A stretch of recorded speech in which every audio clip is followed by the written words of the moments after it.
Hi, it's David Noble. This is the 9 o'clock meeting. Welcome back to the channel, or welcome to the channel.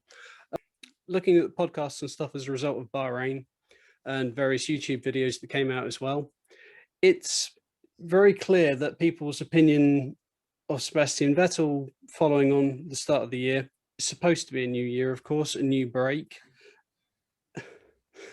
a change of scene, so what Seb will we get this year? And after what is one race already, there already seems to be a lot of opinions about it. And is that entirely fair? So to discuss that, I have a Sebastian Vettel fan, Dre Harrison from Motorsport 101. What gave it away? I mean, no, honestly, I have no idea how anyone could have possibly noticed I was a Sebastian Vettel fan. But hi, guys. Pleasure That's to have very you. cool, by the way.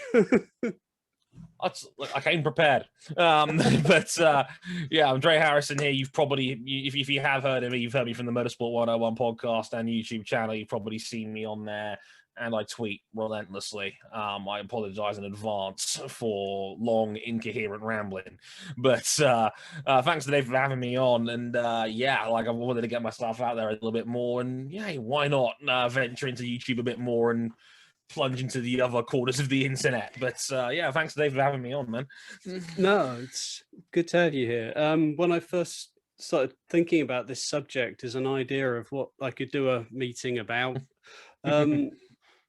I've obviously seen you and your own stuff and follow you on Twitter and what have you as well. So, I knew that the Seb subject is a close thing to your heart,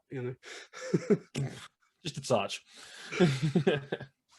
I do remember as well, though, when there was talk about him coming to Aston Martin, because I watched this one recently. You said at the time it was an Alien versus Predator thing of whoever wins, we lose. And it turns out it sort of ended up being win-win with when you think of where Checo's ended up weirdly. Yeah, definitely. It's at the time I thought there might be no easy way back for Sergio, because looking back in hindsight, I was optimistic that Red Bull would keep Alex Albon for at least another year, and then turns out, well, no, they really are the Death Star over there, and Sergio Perez was too good to not approach. And I didn't think, Red Bull's not really changed their hiring strategy. They've almost always gone with their own for the last decade now. So I didn't think that they'd go, because they didn't really have very many options outside of Alex Albon if they were going to keep it in-house still. So to break their own policy and bring in Sergio, and don't get me wrong, he was fantastic last season and he absolutely deserved the top level seat. A lot of people have been saying that for the better part of half a decade about Sergio Perez now. So to see him finally get an opportunity in a bona fide number one car, or top level car at least. I mean, we all thought McLaren was going to be in 2013 and it didn't quite work out like that. But for Checo to get that opportunity, and then Vettel, who seems to have turned over a new leaf in terms of popularity, and people got excited about the Aston Martin project and, him being the face of that project, as a former champion. It kind of did end up as a win-win for all parties somehow. So, yeah, looking back on the podcast and looking at the time thinking, oh no, like one really good driver might not end up in the sport at all, because I thought if Vettel wasn't going to get that Aston Martin gig, I thought he might walk away altogether and, just retire from F1 straight up. So the fact that it ended up working out for both parties in the end was strange, but we'll take it. Sport's better for it. So, at least that's how I look at it anyway. Yeah, no, I completely agree with you on that. I mean, the Aston project is an exciting one, but I think people were expecting too much from it from this year. There's so much work that needs to happen with it behind the scenes. They're completely rebranded. They're going to be moving to a new factory at some point in the near future. The car was only supposed to run for 1 year, and they're having to inadvertently do something with it where they'd never originally planned on doing. So how much investment there was with the regulation changes for this year, and the low rake thing really doesn't, the two teams that run low rakes seem to really have been hurt by this year's changes. And it's hard because I mean, people got very, very excited about this Aston Martin project, and for good reason. The Racing Point setup that we had before was a very good setup. It was a team that was hovering around top 4 in the championship for the last 2 or 3 years. They were pretty much the established best midfielder out there. Yeah. Only really caught by a resurgent McLaren team. So, yeah, people getting behind an already good unit, getting bigger with more resources being thrown at it, coming from the obviously the purchase by Aston Martin, Lawrence Stroll, his money, his investment, the big expansion back home at Silverstone, basically, and then you're bringing in Sebastian Vettel, and who again has got a massive following and a massive fan base behind him now. People were going to get excited. That was inevitable. I mean, look, I'm sitting to you in front of a Polo that cost me a mortgage to buy. So, like, people were going to be excited about this. And me, like I said during testing, I think they were a little bit too excited. I was like, are they going to be victims of their own hype a little bit here? Because people were walking into this thinking, we might win a race or two this year. And I'm just sitting here thinking, whoa, like, you know, there was like Perez was a little bit flattering last year, not in the sense of how good the car was, but you don't expect a team like that to win a Grand Prix at any point over the year. We were lucky; we kind of had 2 freakish wins last year. So I was sitting thinking, look, if you finish 3rd overall and maybe sneak the odd podium here and there, that would be a pretty good season all round. Yeah. And so the fact that, you know, the rule change has come in and it seems to have hit them and their older siblings, Mercedes, the hardest.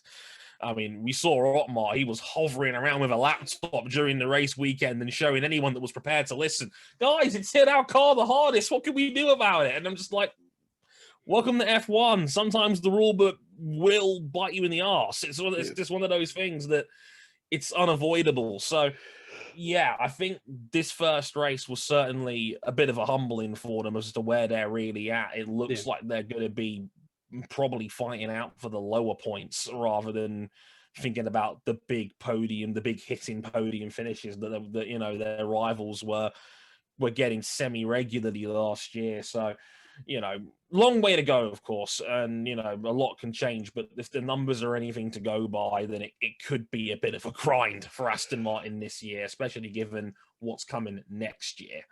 Yeah, I think they're reasonably lucky at the moment because, I mean, Racing Point, Force India of old, if they'd have gone down this route, I don't know how well they'd have taken the potential knock that struggling for a season would have done to them. Whereas obviously with the Stroll money, it's, well, okay, if this year's not great, we can move on to next year, and, you know, we've got plans in place for then, so that'll be fine. Right. They're kind of got coverage, but of course, in terms of results, everyone only remembers the last race. And we watch the coverage, and there's the Aston Martin adverts on with Seb sitting at the wheel of the new Aston Martin. And if Seb's trawling around in 14th, 15th, 16th, suddenly that doesn't look so brilliant. Yeah, there's no doubt about that. I mean, they've clearly invested a lot of resources into getting Sebastian on board. It's probably going to be an 8-figure plus salary, and then they're going to get him in a commercial car as soon as they possibly can. It's not like other teams in that, you know, not every team's got cars to sell or a big product to sell, but Aston Martin obviously do. As a, you know, premium luxury car brand, they're going to get their big name signing in a road car as soon as they can. And yeah, like you said, I saw it myself as well during the weekend. Big commercials about the Aston Martin DBX and Sebastian in there talking about a journey. It was about as subtle as a sledgehammer. They knew exactly what they were doing with this. And like you said, like, this car doesn't look particularly strong in any major area right now. I mean, Stroll had to drive really hard to even get a point this weekend, and Vettel was not on a great strategy. He had to start from the back of the field anyway, and, you know, mainly made really minor progress before the Ocon incident. So it was probably going to be just the 1 point for the weekend to show for it. And other teams have certainly come out of the box looking stronger. You know, McLaren obviously is still probably the cream of the crop midfield wise. Ferrari looks like they've got 2 decent hitters in there again. Carlos had a pretty good first weekend. He was in the wars in a positive sense. And then you've got Alpine, and again, it was unlucky in the end, but Fernando had a pretty darn good first weekend backs until the sandwich wrapper got caught in the car. So yeah, all the positive stories came from that come from the midfield. The one that was a big negative was probably Aston Martin. So like they're the one team that probably couldn't afford a day like that, and they were the ones that probably were the big losers in that midfield fight, which is just not a good look at all. Well, difficult weekend from them from the start of qualifying, from what I can work out. I mean, obviously getting caught up with that whole yellow flag situation and then end up starting from the back, you're always on a bit of a tough ask from that. Seb's recovery drive and his midfield battle against Allo and Sainz was very, very good, basically, up until, you could give fair play and credit right up until the Ocon incident. And then it's... the recovery then that's the problem is that people forget that midfield action and the recovery drive and having to start at the back and whatever. What people remember is that incident, and it's like all the hard work done during the race is suddenly out the window. Yeah. And it doesn't help as well that it's a similar incident to some of the problems Vettel has had on track over the last probably 2.5 years now, or something along those lines, where it's been racecraft errors, it's been spins, it's been, into the questionable incidents. I mean, don't get me wrong, I don't think all of them were necessarily worthy of a roasting on Twitter. I think there was a fair few 50-50s in there, like the Hamilton one at Monza. I think that could have easily gone either way. And I think reputations kind of preceded him a little bit throughout that season, where it was like, oh, look, Vettel spun again. There he goes. He's terrible, etc., etc. The internet is a cruel and unforgiving mistress at the best of times. I mean, it really, like, again, like you said, it was a strong recovery until that incident, when it was almost a typical Seb mistake of the last couple of years, where he's locked up, and then in the heat of the moment he blames Ocon for it, saying, Ocon left me nowhere to go. No, you just looked up, went straight into the back of him. It was like Schumacher and when he plowed Bruno Senna in 2012, and it was just one of those just sloppy mistakes. And it's a shame because, like you said, he was going well, and that freeway fight he had with Sainz and Alonso was one of the highlights of the race until that point. And it's just a darn shame. I said you're only remembered by your last incidents, and one of the big headlines to come out of that weekend was Vettel gets 5 penalty points in a weekend, which is just brutal because he spent the whole of last year getting rid of the 9 he previously had on his record. So it was just as a Seb fan, it rails on you because it's like you just want him to get a clean break, and it's. The season's not really worked out from testing from the start, and now first race out of the box, he's starting from the back, and then he gets up to a place where he might get a point or two, and then he gets into another avoidable incident, and it's just frustrating. Like, certainly. It's kind of the problem is when you go into a race now and you look at Seb when he's racing. Anyone else in there battling wheel to wheel, you're sort of like, oh, this is an exciting battle. And the problem is, in recent years, when it's Sebastian, you're always almost half expecting that back end to slip out. And I mean, when obviously we're going to talk about his successes and stuff that he's had at some point, and when you put them next to that, it's like, how is that the same driver? I mean, I have theories on it. I'm sure, I'd love to hear yours as well, but it's odd. It is. Look, no, I can't argue it. As honestly, I've been trying to deny it for the last year and a half, and I can deny it no longer. I mean, it is odd. There is no getting around that. I mean, my personal theory is that I don't think a lot of us were ready for Sebastian Vettel's early success. I think it came somewhat out of nowhere. 2009, he wins his first Grand Prix with Red Bull. 2010, he's world champion. He didn't come off well in the Webber incident that year. That was another avoidable incident that he got into. So I think given that Red Bull took empathy with him, when a lot of us, I think, were kind of rooting for Webber after all those years. So for Vettel to go on and win the championship out of nowhere, he didn't lead the championship at any point in 2010. until the last race. It was almost like a smash and grab championship. It was just like we're scoring a goal in the 94th minute and then running before the referee can check for VAR or something like that. It was crazy. So that happened. He goes and dominates 2011 and he was incredible that season. And we had all of a sudden this 24-year-old German hotshot out of nowhere, wins all the time. He wasn't one of the established big name players like a Hamilton or an Alonso, or a Jenson Button, a guy we'd seen win. We kind of gotten used to them. They developed their own personalities and fan bases. Vettel just comes in, obliterates everybody in a car that we had probably not even gotten used to seeing win yet either.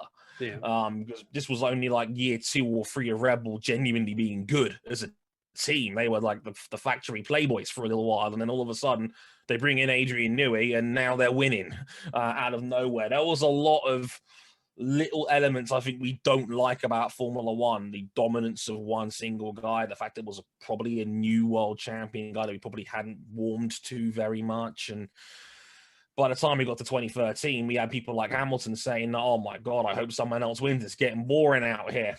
7 years later, here we are. The irony, I know. And here we are now, a guy with 96 Grand Prix wins to his name, saying that, "Oh my God, I hope he doesn't stop winning because it's getting boring."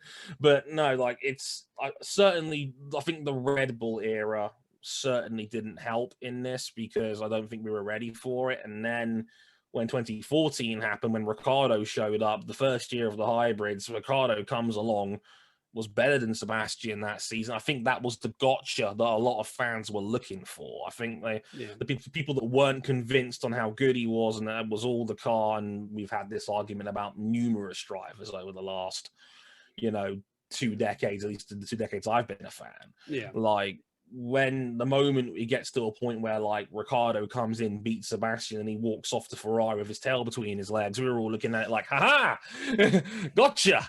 It was all the car all along because Ricciardo's come along and look what's happened, when it was probably not really that either, but we're very much in the moment sort of fans. And of course, people that didn't think Sebastian was all that great, or didn't like him, that was the big bit of validation they probably wanted before he went to Ferrari. So I think that's part of the problem. I think we've warmed to Seb a lot more as the years have gone by, certainly at Ferrari, and what he did for them, at least in the earlier periods of this time at Ferrari. And I think him not winning for a little while, I think, made people warm up to him a bit more when he was the thorn in the Mercedes side for many years. He was the one guy that was really giving them something to think about.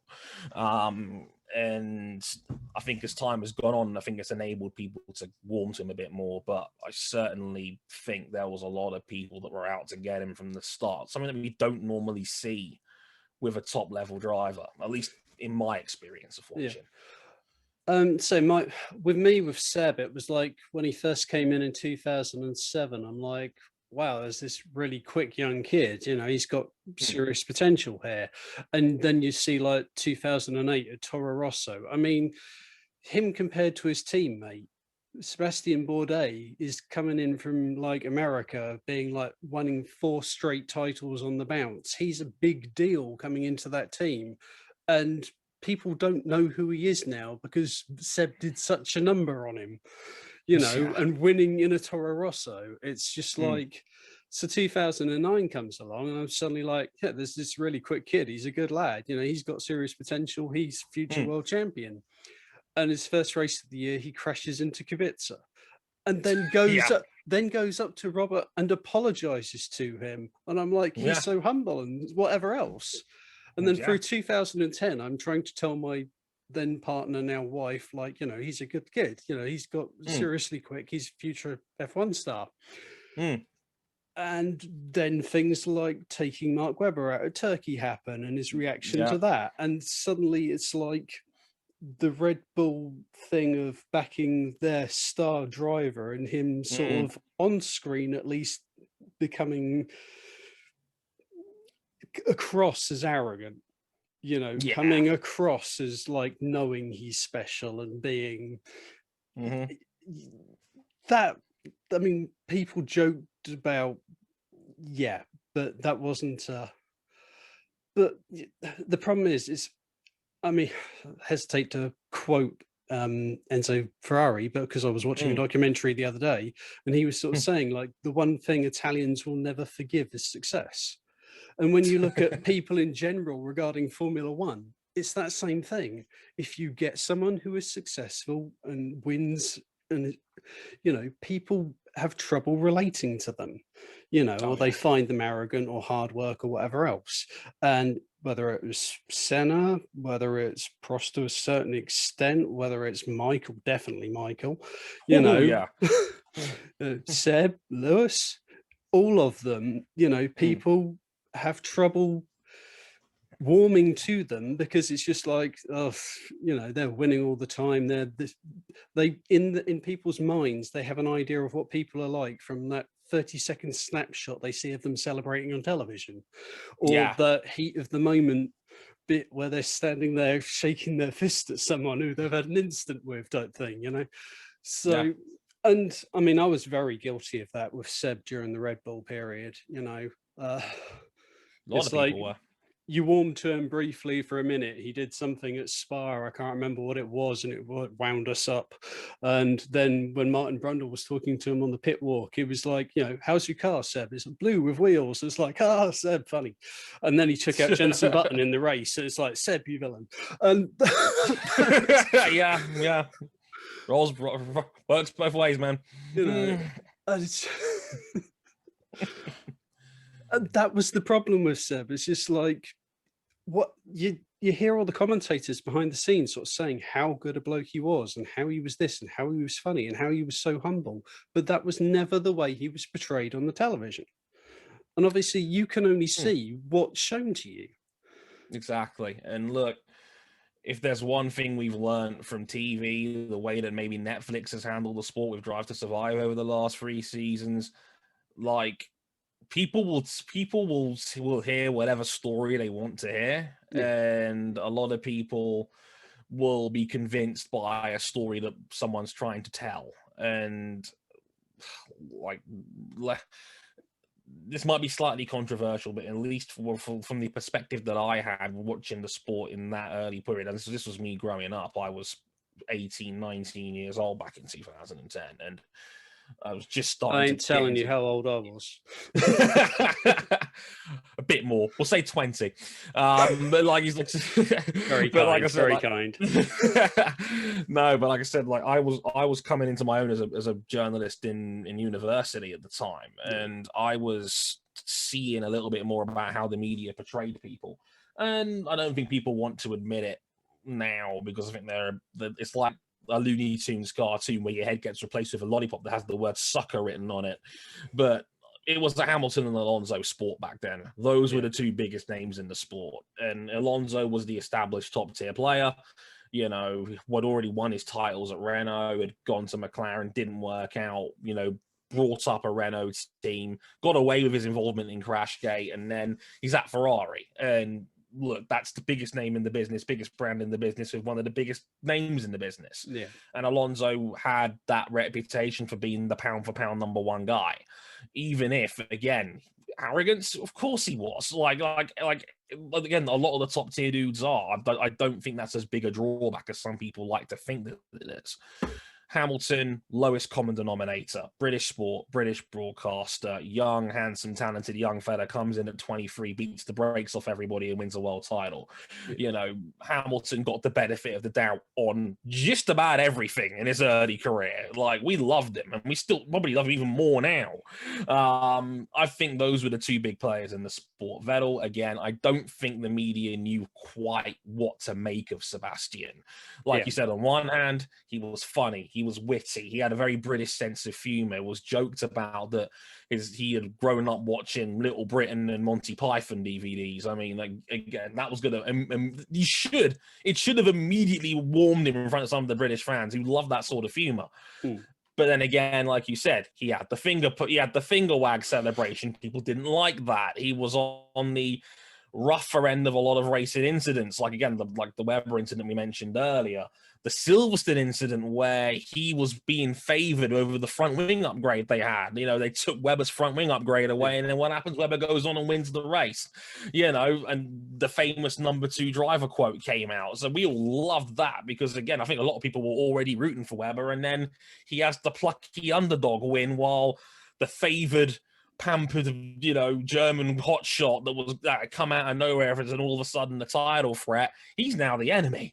You know, so again, when you read between the lines a little bit, you realize that it kind of works both ways, and I don't think a lot of people quite knew how to handle that, and especially because, like I said, he came around so quick, and you know, we'd already gotten used to Hamilton by then. We knew he was the top tier driver. We knew he was probably the number 1 or number 2 guy in the sport. Alonso, again, established guy.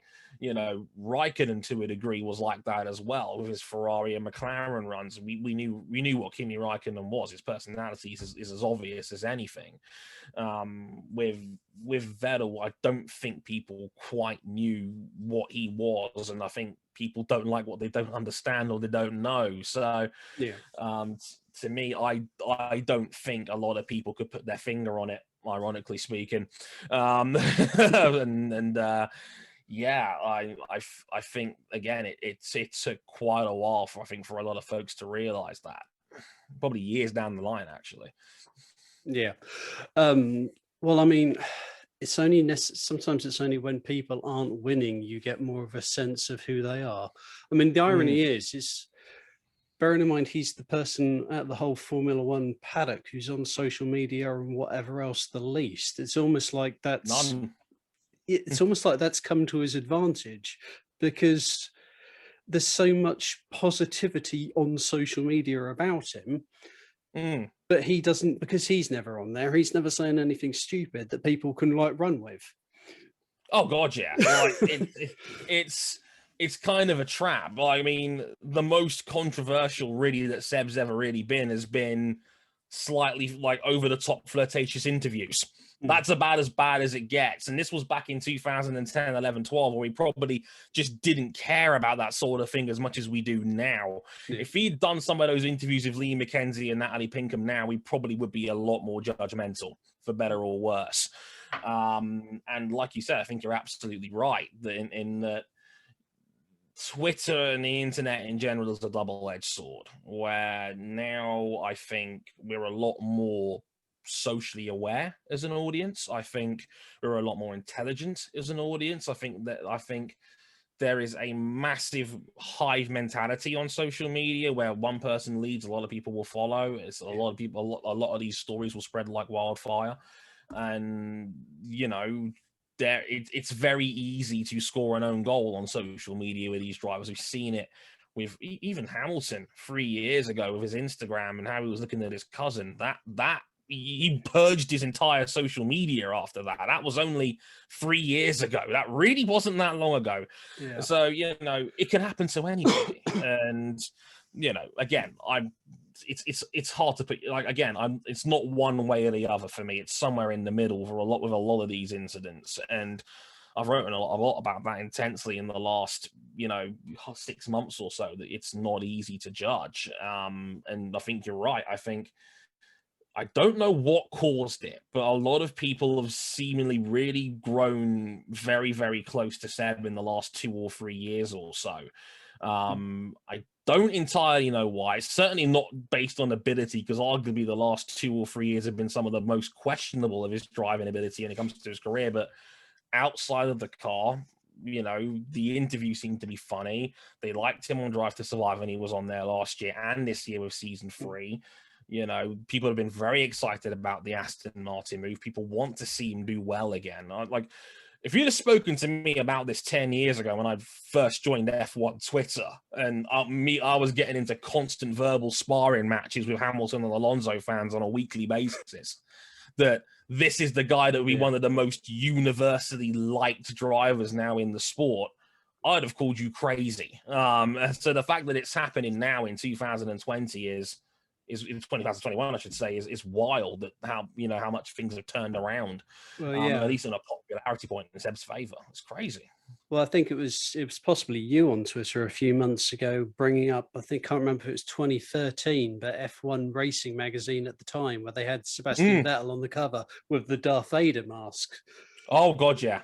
And that was, I mean, I remember 2012 going to the Grand Prix, and afterwards there's like the stage there and everyone going there to see drivers being interviewed and stuff. And there was some girl who was about 12 years old or something wearing Red Bull gear with a German flag waving for Sebastian Vettel. And in this sea of McLaren primarily, there's one girl. I thought, you're brave. Wow. Fair play. That's very brave. My word. You realize you're rooting for the enemy here, right? In 2012, that was it. That was how it was seen. Because, got to love a good season, which that one was. I don't begrudge Seb winning that because he had to fight hard for it because there was so many other teams. If McLaren had just had more reliability, if Ferrari had a marginally better car, Oh God, yeah. I've said it before, it's the best season of the modern era. Definitely. And I think that might have been a bit of a turning point for a lot of people because that was the one that Vettel had to earn. And he pulled out two of the best drives of his career right at the end of the season, coming back from Abu Dhabi and then coming back again in Brazil after that turn one incident with Bruno Senna. And that was the one where it's like he had to fight tooth and nail just to narrowly win that title by 3 points. That was a season we had 6 world champions on the grid. 7 now if you want to throw in Nico Rosberg after the fact. So we had 6 world champions and a future world champion on the grid at the same time. And you're right, spot on. Lewis Hamilton lost, I think, 75 points from race leading positions. Like, Singapore, the hydraulics, and then Abu Dhabi, the engine, and then he was clattered into by Nico Hülkenberg in Brazil. Hamilton should have been right up there. And he unfortunately wasn't. Raikkonen was as good as he ever was in 2012, just racked up the points in the Lotus team that wasn't quite there, but was just consistency, was just, I was outkicking his coverage. And at the front of it, you had 2 dudes fighting for their 3rd world titles. And, again, I think Alonso was probably the more liked and more popular figure who probably wanted more people to win. Because let's be honest, it was Ferrari. People are always going to root for Ferrari. They have a massive following. I mean, we'll chill what channel I'm on right now. But at the same time, yeah, big McLaren house. That's that's the McLaren half. Yeah, there you go. Perfect. All things in perfect harmony. No, like I said, it was. I definitely think that Alonso was the more popular guy out of the two, and Vettel was again seen more as the enemy. And if it wasn't, then it was 2013 that sealed it after Multi 21. Yeah, so definitely. Yeah, I mean, the thing is, in retrospect, I completely sort of get the whole energy thing because I can't help thinking if it would. I mean, I'm a Charles Leclerc fan, and I'm thinking back to like Bahrain in 2019. And I didn't judge him then for breaking team orders that early in the race to going past. Yeah. But is that different to what Seb did? It really isn't, at least in my opinion. But again, I think that was the final straw for people that liked Webber. And I think he had a big audience, I think a lot of people warmed to Webber. I think through many reasons. He was plucky.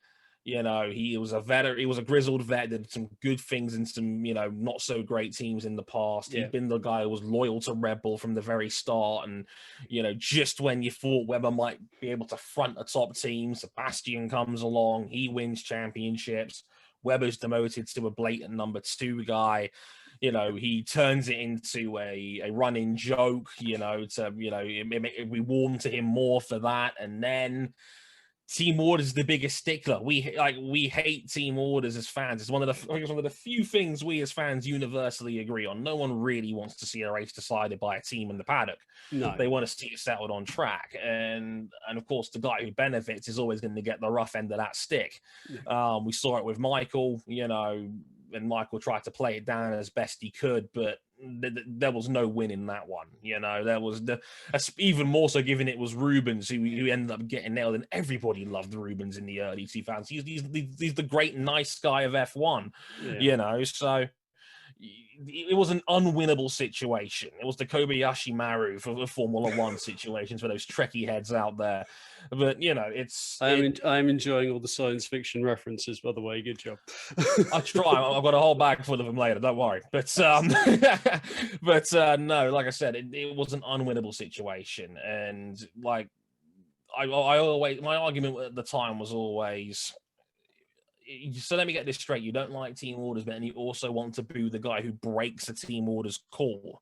Like, how's that fair? That doesn't make any sense. How can you hate team orders, but then you want to be critical of the man who breaks them to try and win? Isn't that what we want? Isn't that what we want to see happen? Like, don't you want to see a guy stick one to the man and try and win a Grand Prix on track, which is what we all kind of wanted to see? And it didn't really work out because, again, I think we're all sympathetic towards Mark, and Vettel was made the villain. Like you said, it was in F1 Racing Magazine a month later, the half Vettel, half Darth Vader Mark saying, oh yeah, he's going to be F1's new supervillain because all the pieces came together. A guy that's won the last 3 championships. A lot of people already didn't really like him very much, and now he's gone and won a race off the back of a team orders no call, may I point out. Not an actual team orders call, but a non-decision. He broke that team order to win. Webber gets screwed over again, and it's like, yeah, now we really can't. Like, I remember he got booed all the way till Singapore that season. Yeah, like that half the year he was public enemy number 1. Like, if it took Singapore, Martin Brundle on the post-race podium, and pretty much everyone else in the sport saying, this is getting silly now. What are we doing? For it to finally stop. And by that point, he was in the middle of a 9-race winning streak. So, yeah, it was a mess, to say the least. And I never thought that made sense. In the way, I've always said it, like, Multi-21 is probably the most overblown incident of the modern F1 era, given how I think we very strangely reacted to it. And again, Vettel was probably the big loser in all of that, despite doing what, in theory, you'd think we'd liked him to do, which was try and settle it on track. Very strange. Yeah. The thing I always take from that is if it had been earlier on in the race or something, and Mark still had the whole race to eventually come back with him, or he had just pulled away and disappeared into the distance and clearly, then I don't think anyone would have had so much argument. But because it was at the end of the race and they'd kind of called it and they were like, right, look after your engines, look after whatever else. The way it was talked about very much at the time was that Mark had very much turned his engine down into sort of like leg it home mode, you know, just to take care of the car. That was why they'd put the instruction there, because, you know, Mercedes in the same race had implemented team orders and they stuck to it because they were defending their position. Yeah. And if you can't help thinking, if the tires had gone on them 2 Red Bulls, or they'd crashed, or the engines had overheated, or something had gone wrong on them Red Bulls as a result of Seb ignoring that order, they'd look bloody stupid. Oh yeah. So it'll be a nuclear war. It was very risky what he was doing there, I think. But of course, look, it was sneaky. I'm not going to sit here and lie to you and say that it wasn't sneaky and underhanded as hell. Of course it was. You know, like Webber had been told to dial it down because Red Bull generally have told their drivers after final pit stops, keep the order as it is. It was very much like Ferrari in the 2000s, if apart from the odd occasion where, you know, if whatever the order was off the final pit stops, that's the way you run. You no racing in the final stint, basically. And you're absolutely right in that. Yeah, Vettel was sneaky as hell. I'm not gonna lie to you and say that, you know, it was squeaky clean, everything was above board, and it was absolutely fine. I'm not gonna BS you viewers, and I'm not gonna BS you. It was absolutely underhanded, but again, like, that's part of the villainy of the sport. We talk about guys and the emotional nature of it, saying we want guys to win no matter what. We want guys to push to the limit, and, you know, all those other fancy sporting narratives we like about Formula One so much. You know, push hard, drive hard. go push every lap like the last thing. And then, yeah, Webber, again, was basically caught napping. And again, not entirely fair on Webber at all, because Webber had been told, yeah, there won't be an attack from behind. Next thing you know, there's a pearlescent Red Bull in his mirrors charging at him. Yeah, so again, I can understand why, people were sympathetic towards Webber. I'm not going to sit here and say that it wasn't completely unjustified. And like you said, if an engine blows up, if there's a reliability problem, if they hit each other, it's the biggest story of 2013. It ended up being probably one of the biggest stories of 2013 anyway. So much so that, like you said, Mercedes' own team orders were completely glossed over that weekend, and even where Rosberg was not happy about being denied a podium in the faster car. I remember he told Ross Brawn on the radio that, you guys owe me one for that, basically. And that was completely glossed over because it was only the second biggest team order scandal of the day. It was a wild race. And yeah, like I said, it was one of those important races that we don't talk about so much, but it did set the tone for a lot of what we look at how these drivers would be in the future. Even with the Hamilton-Rosberg one, which I'm sure will be a discussion for a different day. But yeah, crazy stuff. That very much set a tone going forward there for them too. I always sort of think, you're looking back at some of the numbers, that Seb has got. 53 wins, 121 podiums, 57 pole positions, youngest ever world champion. And you've got a majority of that during the Red Bull period. In 2013, if you had turned around and said to someone, one of these drivers on the grid is going to be the most successful driver of all time by the turn of the period, how many people would have said Lewis Hamilton? Not many. Especially given that if you're asking in 2013, the first year of the Mercedes was good, but it wasn't, I'm going to go and win 10 races a year for the next 7 years good. So yeah, I think you're right. I think if you'd have said back in 2013, one of these guys is going to be a 96 race winner with 7 championships, you probably would have guessed Seb, given the way that what's hot right now on how the latest last 2 or 3 years had spun. You're picking Sebastian. You're not picking Lewis Hamilton. And a lot of people were critical of the Hamilton to Mercedes move back then, and understandably so. He walked away from one of the fastest cars in the grid to go to a team that was riddled with reliability problems and had won one Grand Prix to date at that point. So a lot of people were understandably skeptical of the Hamilton move. I think it's one of the things that people look back on and go, oh, well, could you imagine how laughable it is now that these guys thought that Hamilton going to Merckx was a bad idea? No, there was very valid reasoning back then for Hamilton to stay at McLaren. Again, maybe Hamilton knew something we didn't about the 2013 McLaren. Maybe, again, there's a lot of talk that Niki Lauda had showed him what was coming with the hybrids and thought, hey, if you stick it out for a year, this is what we got for the hybrids. And, once the V6 comes along, you're going to be winning a lot. I don't know how much of a hand Niki had in that. Sadly, we'll probably never know for obvious reasons. But you would never have guessed that Hamilton would end up being this juggernaut. And don't get me wrong, Seb's numbers are still outrageous. They are... Again, you could retire tomorrow. We're talking about, on the success ladder, a guy that's top 3 or 4 all time on pure number value alone. That's 50 plus wins, 100 plus podiums, 50 plus pole positions, 4 championships consecutively as well. Those are outrageous numbers. Those are,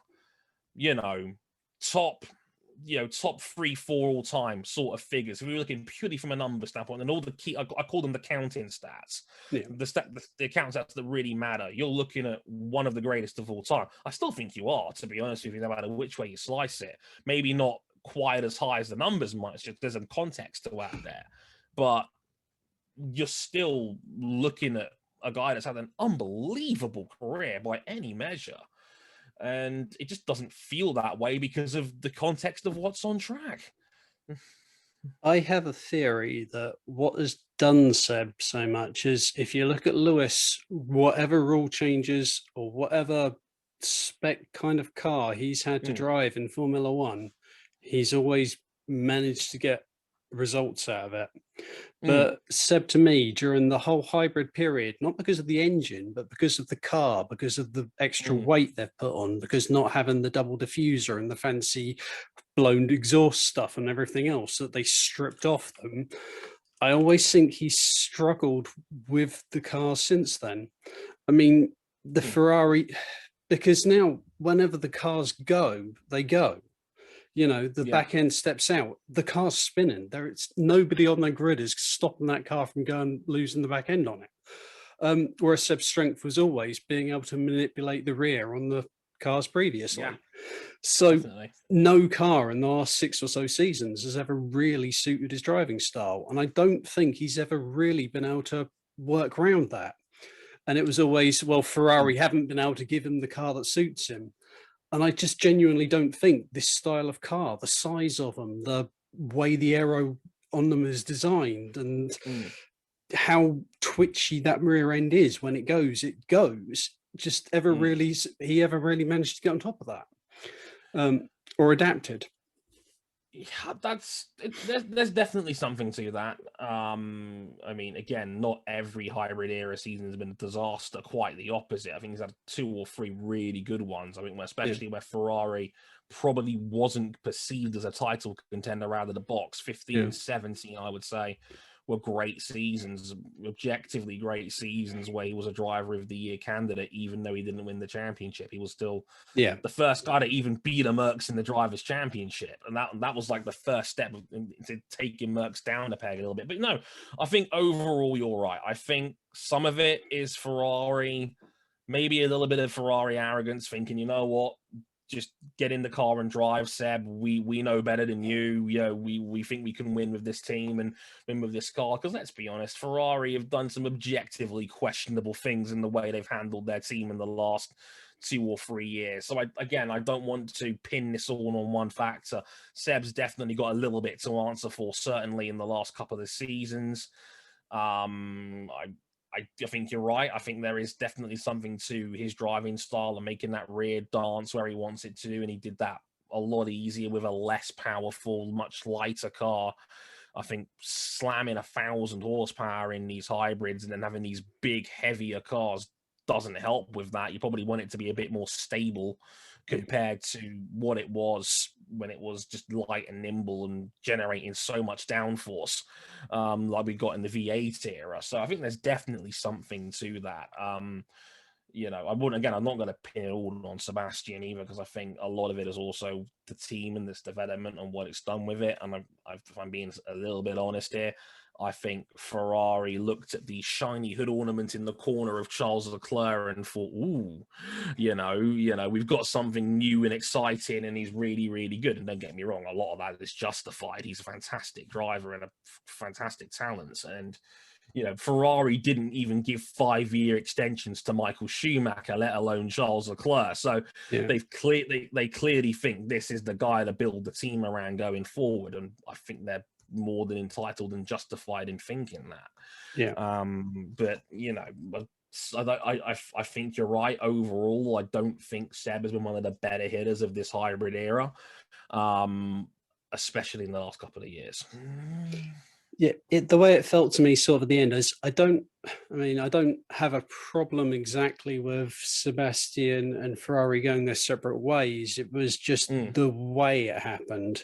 It's like talking, and someone going, you do realize everything's going to be changing in the future. And with the engine cut this year, we're not the team that we were going forward, and we need to rebuild. And you do realize with cost caps, etc., etc., etc. And that conversation and the talk and the thought processes that people went through to get there never got to Seb until it was sort of like, sorry, Seb. So it was very poorly handled, I thought. I understand why they didn't go with Sebastian, but I don't agree with the way it happened. Yeah, I think that's. I mean, I must admit, as a Ferrari man on your end, I'm glad you attacked that from as humble a perspective as I thought, because I know a lot of Ferrari fans that would say, no, the team knows best. No, like I completely agree. I think if you listened during the first lockdown period we had here in the UK, and Sky Sports were interviewing every Tom, Dick, and Harry in F1 under the sun on their YouTube channel. I think it was the one with Zach Brown at McLaren that summed it up when they kind of let the cat out of the bag Carlos Sainz asked us in December if he wanted to talk to Ferrari, and I'm like, So, in other words, Ferrari had clearly reached out to him around the end of the 2019 season. Yeah. Zach Brown obviously given Carlos his blessing to talk to them, completely understandably. And next thing you know, we're hearing nothing about Vettel and a contract extension until the end of February, out of nowhere. All of a sudden, it seems that Vettel himself has leaked to the German press. Oh, by the way, I'm not going to be here next year. I'm a free agent now, basically. So I think you're absolutely right. I think something got lost in translation. I think the way Matteo Binotto was running that team, I think he'd made his decision before the end of 2019 that Seb was not going to be carrying on after his contract had expired.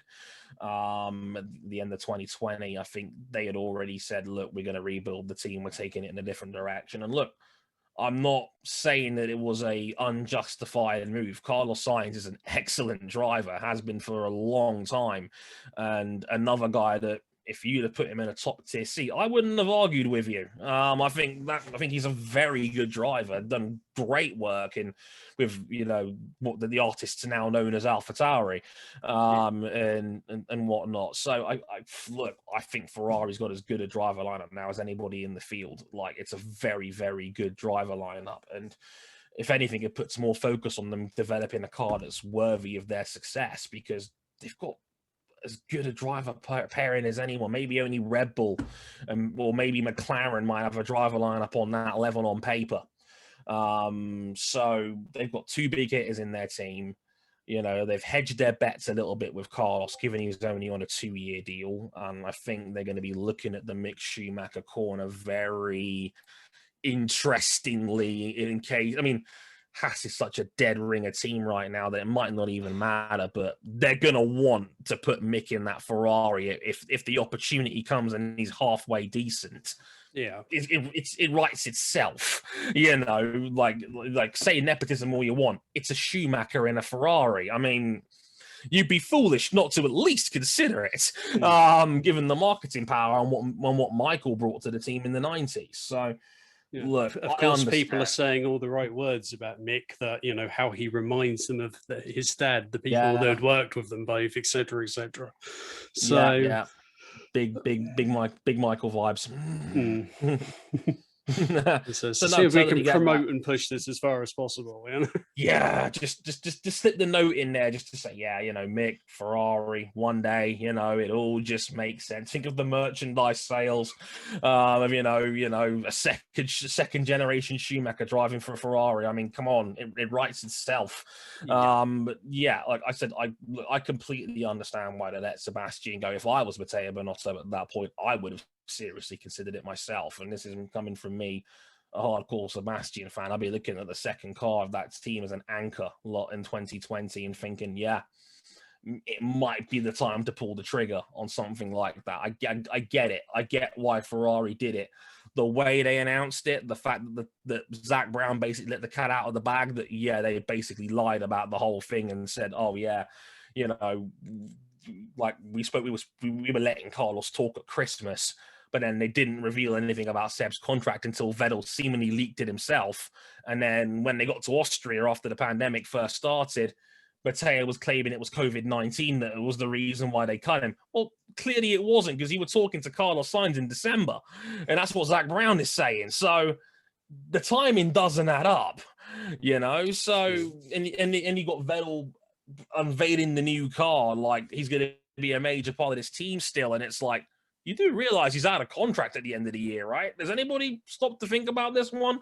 And no one did until it was all too late. So no, I think you're absolutely right. I think the way Ferrari handled it was poor, and I think they were asking to be criticized in the way they handled it, because people are going to understandably ask questions about how it got to this point, and the fact that the stories we knew just didn't seem to add up.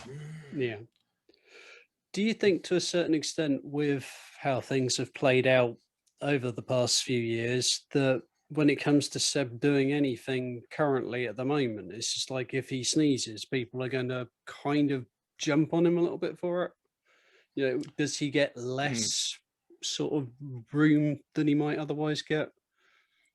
Yeah, I think the fact he's a 4-time world champion, it's kind of a blessing and a curse. Yeah. He gets the benefit of the doubt for his previous success, but it also means because of his previous success, he's expected to immediately do well because he's a 4-time world champion. So I think it works both ways. I think it's both a blessing and a curse, in the sense of, I think his margin of error, that safe space that a lot of guys get in the middle. I joked before about how Hamilton gets the benefit of the doubt on everything. A lot of that is down to the fact that Mercedes are that good. Sorry, guys, the car has got something to do with it, but at the same time, I think Vettel's margin of error is like that much smaller. And then when that happens, it's like you're expected to do well. But at the same time, people also, I think we've seen it with Alonso to a lesser degree as well. Now he's back in the sport and has tried to win the Triple Crown, gone off and won the WEC, etc. It's the margin of error is smaller. Like, a lot of people still give Alonso the benefit of the doubt, rightly or wrongly. Again, it's the real answer. Again, probably somewhere in the middle. But I think you're right. I think he's expected to lead from the front. So when he doesn't, people are going to go, oh. But at the same time, he's also driving for a brand new team, or one that's a lot of people have fallen in love with. And I think it's a new team as well that a lot of people were expecting success right away, when that probably wasn't a fair expectation either. So there's a lot of little things in there that could probably lead to being a lot more reactive to how people are going to respond to it one way or the other, certainly. Yeah. We're sort of circled back around a little bit now to sort of the kind of question we sort of asked at the start of this, as in Aston Martin signing Seb. What are they getting for their money from Seb from this? I mean, we're talking the whole thing, because obviously it's brand Seb. Outside Lewis, there's few drivers with as big a profile, even though he doesn't do anything himself about it. He just goes home, tinkers with motorbikes and plays with his kids. But it's still, it's almost like that's his brand in and of itself, the family guy. And that kind of fits well, I suppose, with Aston to a certain extent, especially pushing, the big SUV, that you can fit your kids in as well while you go and do cool stuff, Yeah. I mean, look, that's the way the car industry is going. Everyone needs an SUV now because everyone's got families, and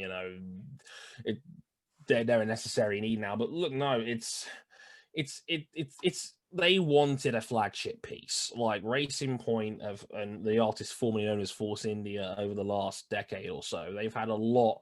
They've made their name, at least in my opinion, of overperforming, outkicking their coverage, using the resources they do have and getting something great out of it. I mean, they made a lot of drivers look very good, like Sergio Perez, like Nico Hülkenberg, like Esteban Ocon, all good drivers at the very least. Some great drivers. Like I said, I think Perez is obviously a guy that's getting better and better as with age. I think Hülkenberg is another guy that, if the timing in his career would have been a bit better, I think he would have ended up in a bigger seat. I think he was very unlucky to miss out a couple of times. I mean, 2012 to 2014, Hülkenberg was huge. It's like there were times when he was the furthest forward of the Ferrari engine cars driving for Sauber. Yeah, he was ridiculous. He was, while being unpaid. That's how good he was. It was crazy. No, I completely agree. Like Racing Point and Force India before them, they were the team that got the most out of a lot. This is it. This is now brand new brand, big name brand that a lot of people recognize. If you're a car fan, Aston Martin, you know what they stand for. A brand of beauty and class and elegance, and they wanted a big name driver to front that project. Because let's be honest, as much as Lance Stroll is probably a bit better than the internet says he is, he's not going to be the guy that's going to lead a brand for you. No. He's not going to sell a car. He's not going to move the needle in terms of social media or,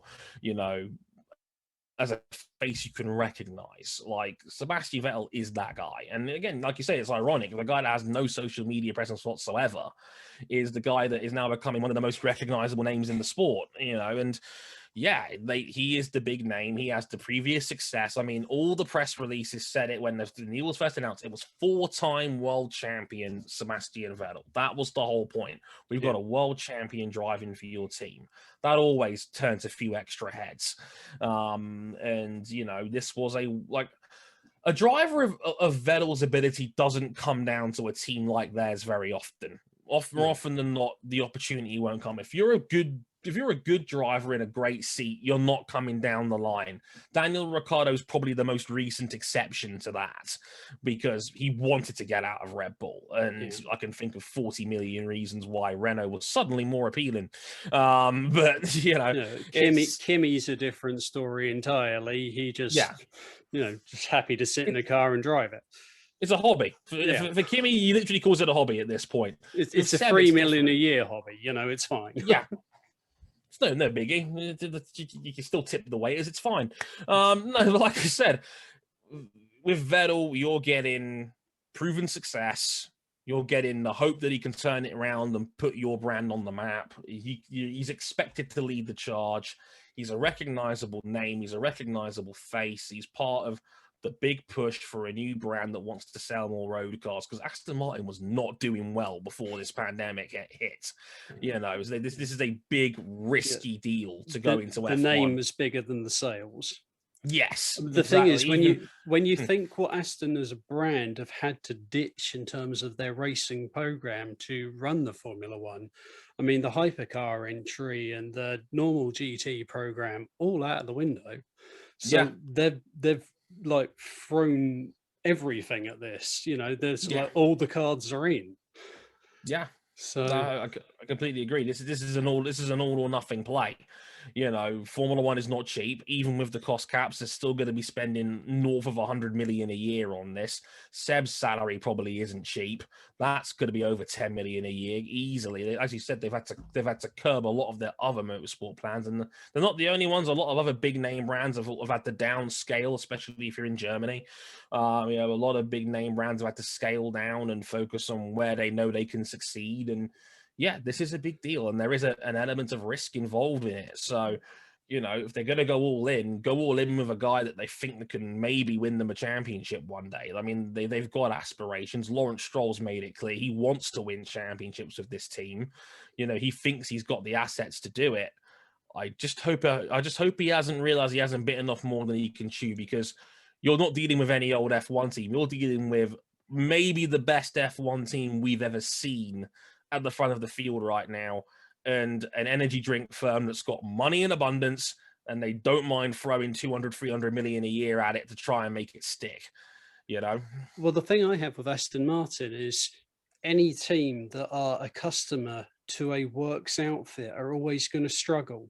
When that works outfit owns massive amounts of shares in your company as well, then it's sort of like, do the works outfit even want you to beat them, or do they just want you to take points off their opposition?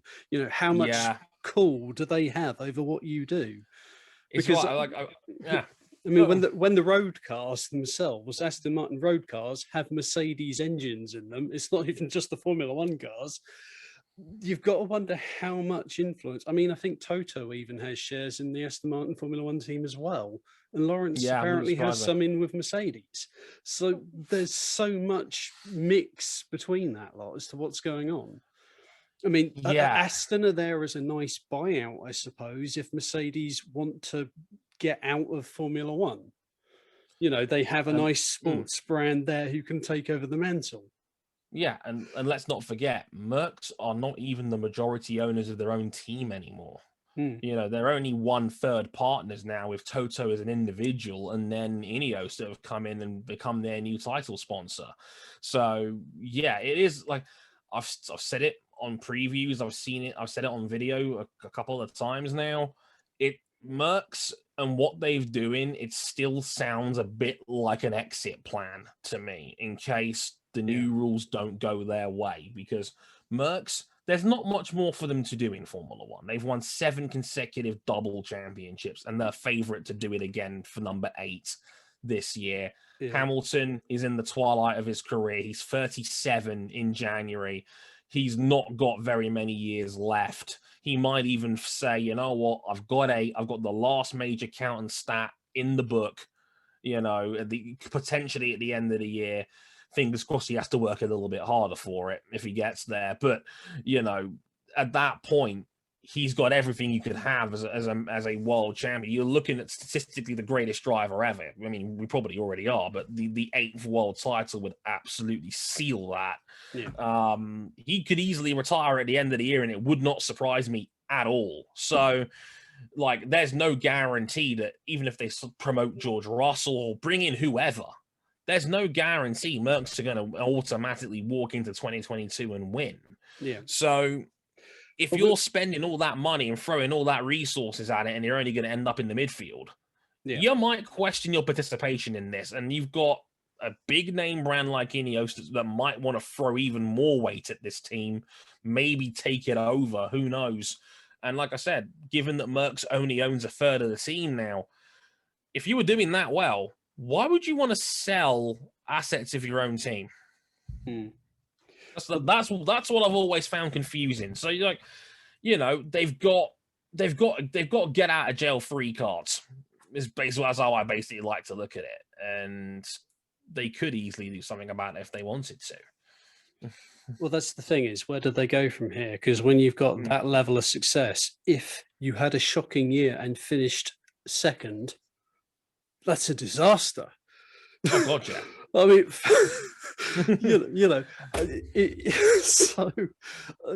there is only down. At some point, there is going to be a down.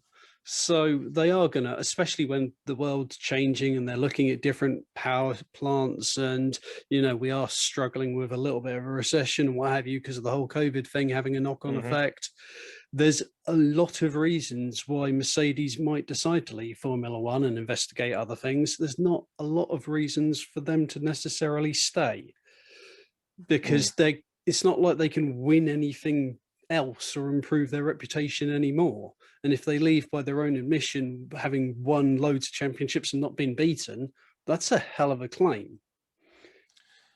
Yeah, definitely. It's a lot. It's a lot to break down, and like it's hard to believe we're talking about Mercedes in this context because, like, they've had the greatest run of form that this sport's ever seen. No one's ever won 7 double titles in a row like that, and you know, you would never think they would quit. But at the same time, there's a lot of factors that you could throw in there to say, yeah, if they wanted to get out now and sell up, you know, and let somebody else take what is a winning unit, a proven successful winning unit, they could easily do that. You know, I know they've agreed to the Concord agreement, but it doesn't stop them from selling up. No. And if somebody wants to take it over, they can. Yeah. And like I said, Toto owns a third, Ineos owns a third. You know, if somebody else wanted to buy the remaining stake and take it over altogether, the door's right there for it. And like you said, there's a lot of options there that they could potentially play with, and everyone's struggling for money. I think that's part of the reason why we have the cost cap now, is because, you know, everybody got into a circle and was like, well, guys, it's either we cut money or we all die. So I think it's probably for the best we cut the spending a touch, you know. I remember saying, like, this time last year, it's just sort of like you can tell that the situation is desperate when Ferrari agree to a cost cap. There is no gain for Ferrari to do that beyond the survival of the sport in general.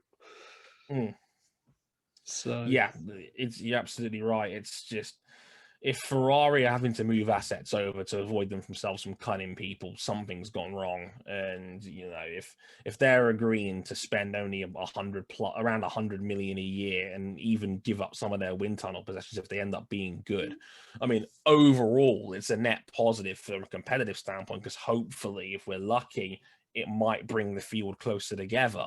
Yeah. At least the sport is showing signs that it wants to be more competitive as a sign, which is great because it's spent years burying its head in the sand in that regard. Yeah. But at the same time, it also papers over the cracks of the fact that there are a lot of teams out there struggling. I mentioned it before. Haas were probably bailed out by a certain Russian oligarch. Williams had sold the family jewels to keep themselves running. They've sold pretty much everything they have before the Williams family sold the whole thing altogether. Yeah. McLaren needed an enormous loan from their owners to keep the doors afloat at the start of last year, and they had to cut over 1,000 members of staff. So a lot of guys were struggling. A lot of guys, potentially 3 teams right there, like 30% of the grid was in serious trouble less than 18 months ago. So, I mean, I remember reading something along the lines of Renault, as in, the parent company, the big thing itself, or it was already part owned by the state, and they had to go and ask them for a 5.5 billion euro bailout. Yeah. And this is the biggest car company in the world, or one of them, Cut 15,000 jobs. Yeah. Emmanuel Macron was like, I'll give you the 5 bill, but as long as you don't cut any French jobs, we'll give you the 5.5 billion pound bailout. So yeah, that's Renault. It's like, that's probably why they changed the name a little bit. Let's just brush over the fact that our factory team was really in a can like last year. And this was despite Daniel Ricciardo being brilliant last year. Yeah. It's like, behind the scenes, the house is on fire, so it again, not ideal. I don't know. Obviously, circling back again to what we were originally talking about, I suppose the main thing Seb kind of brings to Aston Martin, other than brand Seb, is kind of about 10 years experience in top teams who fighting for wins and championships.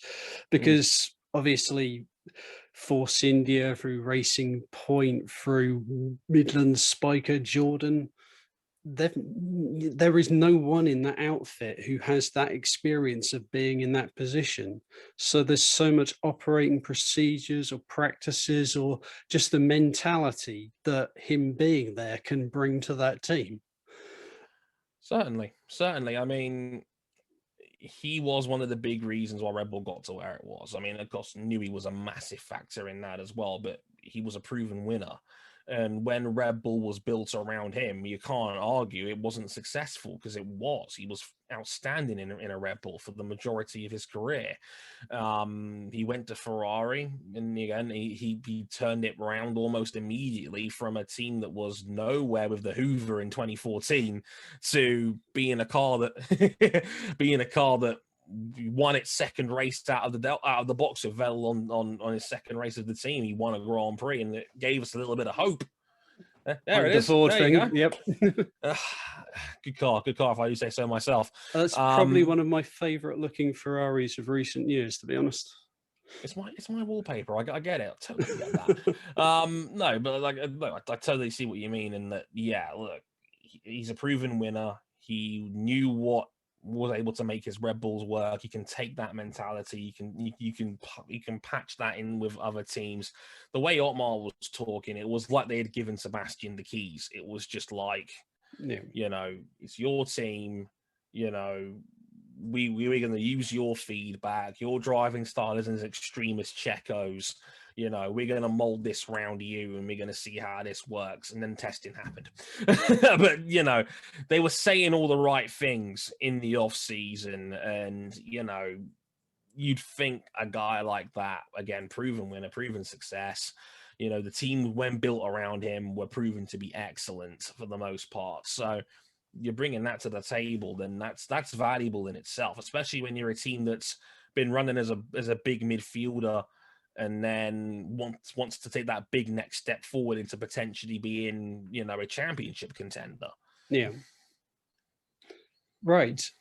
Well, I think we've possibly covered everything and then some at this point. So thank you very much for being on the channel. Would you like to say some more about Motorsport 101 and your own blogs and other things? You're too kind. If you've liked the last hour and change, I am over at again. Somehow I've been here for an hour, and it just seems to fly by. You can follow me at Twitter at Harrison101HD. Again, warning: I tweet a lot. I completely understand if you immediately mute me. I don't take it personally. But if the best place you can find me is the Motorsport 101 YouTube channel, I'm sure David will put a link to it somewhere around here, probably in the description, something like that. But Motorsport 101 is where you can find me and my colleagues Ryan King, RJ O'Connell, and Cam Buckley. We are a show made by all walks of life, for all walks of life, We got a big reboot coming soon. We try to, you know, be a bit more funny and a bit more entertaining about an objectively questionable sport sometimes, but we cover Formula One, MotoGP, IndyCar, and a whole lot more. So if you've liked the last hour or so, I invite you to come over and check us out. I hope you guys enjoy it. And once again, thanks to David for having me. It's I don't get asked for collaborations very often, so it's nice to feel wanted every once in a while. It's great. Oh no, it's been great, man. I've been like really kind of nervous about it because I sort of, when I'm not knocking notepads off the side, I'm kind of small fry, and I think I keep myself in my own little box, and I chat to people left, right, and center, and chat to people on Twitter, and I'm like a member of a like WhatsApp content creators thing, but I'm not. So everyone else seems like very kind of driven, and how do we do this? And we're working on that and whatever. I'm just like, hey, I'm gonna chat to someone. I'll make a video. Like, you know, I have an interest. I'll talk to people. Sure. But you know, I know you're kind of in the Hazel Southwell and Jonty and people group, and you flatter me. I kind of you know, I kind of look towards that lot and like, you're the cool kids. I don't know. Me, cool kid. God, I'm getting a bit old for that now, unfortunately. But no, I try. Look, I've always tried to be accessible, and you know, like I know, don't let the follow accounts like scare people as well. I always try and tell people, because you know, ultimately we're trying to get ourselves out there, and any place that, you know, new viewers might get a hold of you is always a good thing. So, and I've always wanted to put myself out there on YouTube a little bit more. I've always wanted to collab a little bit more as well. So, you know, if all it takes is people asking, and I must admit, I'm a bit too proud to reach out to other people like that myself. I'll be completely honest about that. Yeah. So, no, like again, thank you for having me. It was a great conversation, and really enjoyed it. And it's been a pleasure, man.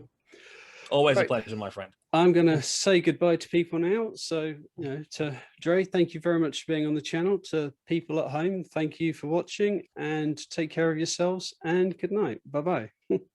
Bye. Take care, guys.